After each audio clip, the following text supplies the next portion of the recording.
This is TTS Times Wire News, providing fast and efficient narrations of the latest news articles for those on the go. We upload every weekday at noon Eastern Standard Time. Be sure to like and subscribe. Arizona Republic. azcentral.com. Good fires gave forest managers a useful tool. Climate change may take it away. Anton L. Delgado. Published 7 a.m. Mountain Time, September 3, 2021.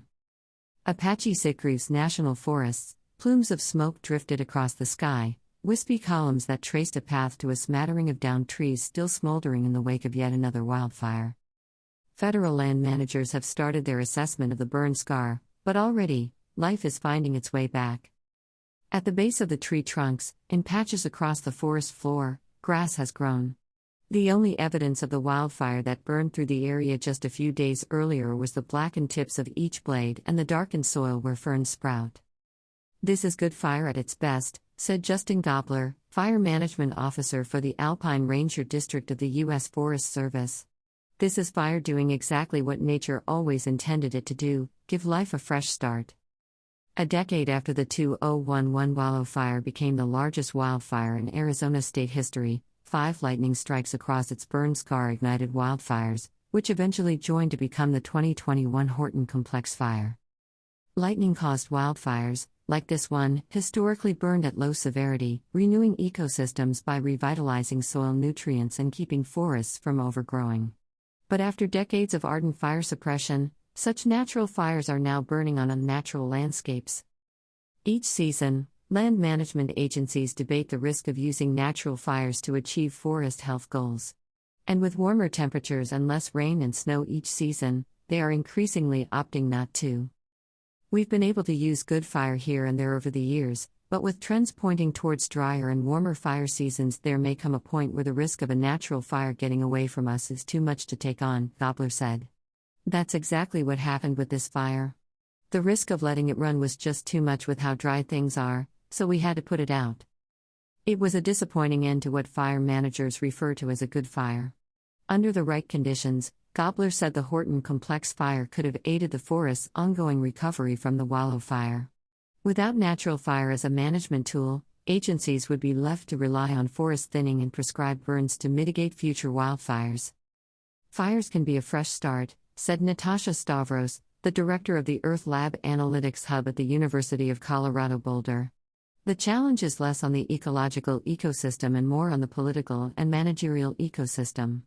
Because even if natural fires set the stage for us to reintroduce fires and manage our fuels, we're not actually equipped and ready to do that on the landscape at the cadence that we want to. Stavros, who specializes in extreme events like megafires and has a background in fire ecology, said, "We almost need to have the lightning fires because they force us to have fire on the landscape whether or not we like it." Now, in the midst of yet another catastrophic wildfire season, federal agencies have announced a pause to their let it burn policies that allowed them to use natural, lightning-caused fires as a forest management tool. With the pause in place, firefighting agencies are suppressing both natural and human-caused wildfires across the West. The use of natural fire is a major social issue that we have to come to grips with. Would we rather our forests burn when we have some control of the fire? Or no control at all? Said Tom Harbour, the former National Director of Fire and Aviation Management for the U.S. Forest Service. "We don't want another Wallow Fire or another Telegraph Fire," he said. "But to avoid those fires, we need to answer this question about what to do with random, natural ignitions. Do we put them out? Or do we try to allow them to achieve some kind of reasonable management objective?" As forest managers weigh the cost of liability with the need for restoration, fire ecologists and researchers search to understand what warming climates could mean for the future of lightning-caused fires. Wildfires in Arizona, fires are bigger, hotter. How will the land recover? A fresh start. Red and black soil contrast across the landscape in patches where the Horton Complex Fire reburned the scar of the 2011 Wallow Fire. The red soil outlines where trees, down by Wallow, had lain for years.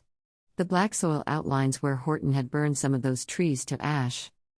Most of those downed logs have been sitting here since 2011, Gobler said. Clearing out thousands of acres of burn scar is impossible. We often have to leave these logs till the next fire rolls through, which is risky because those logs can become fuel for high-severity fires. Horton was the next fire, but it was different. Since it was natural and burned at low severity, this whole area got a fresh start, Gobler said, crouching down to feel the ash.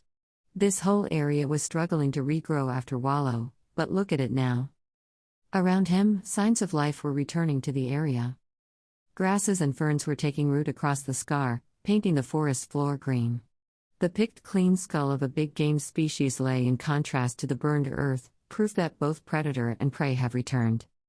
As he begins his walk out of the two burned scars, Gobler's eyes widened and he sharply sidestepped out of the shadow of a fallen tree.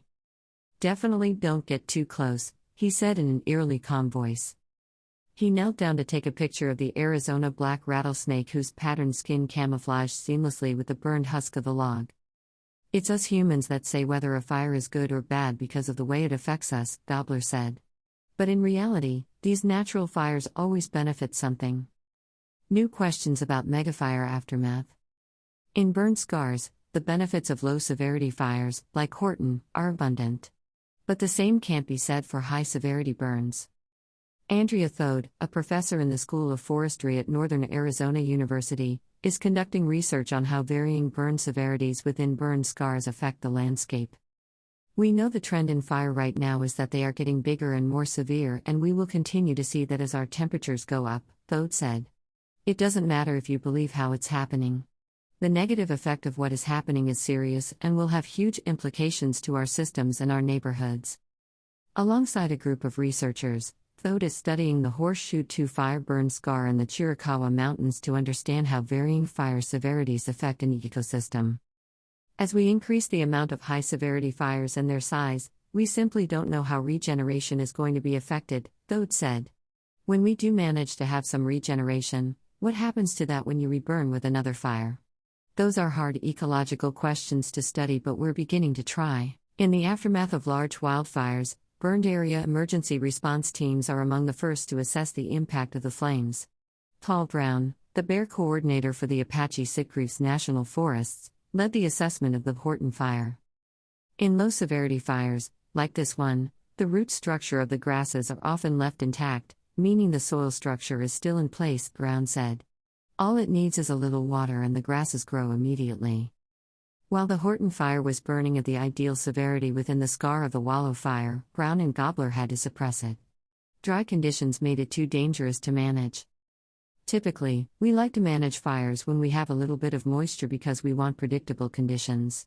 If it's dry and windy, it's just more difficult to control those fires. With climate change, that unpredictability makes it more difficult to manage wildfires," Brown said. "It's just too risky to let some fires burn, and if we continue on this climate trajectory, there will be less opportunity to manage wildfires." Thanks for joining us at TTS Times Wire News. Be sure to like and subscribe to get fast and efficient narrations of the latest news articles for those on the go. We upload every weekday at noon Eastern Standard Time. See you next time on The Wire, and be sure to like and subscribe.